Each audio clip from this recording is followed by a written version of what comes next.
పావనుడై ఫలమేది భక్తి కలిగిన దాకా జీవించి ఫలమేది చింతదేరుదాకా చింతదేరుదాకా పావనుడై ఫలమేది భక్తి కలిగిన దాకా జీవించి ఫలమేది చింతదేరుదాకా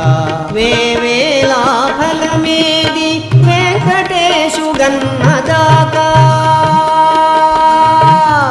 వేవేలా ఫలమేది వెంకటేశు గన్నదాకా భావించితా దేవుడైతే ప్రత్యక్షమౌనా అంతరంగమెల్లా అంతరంగమెల్లా శ్రీహరికి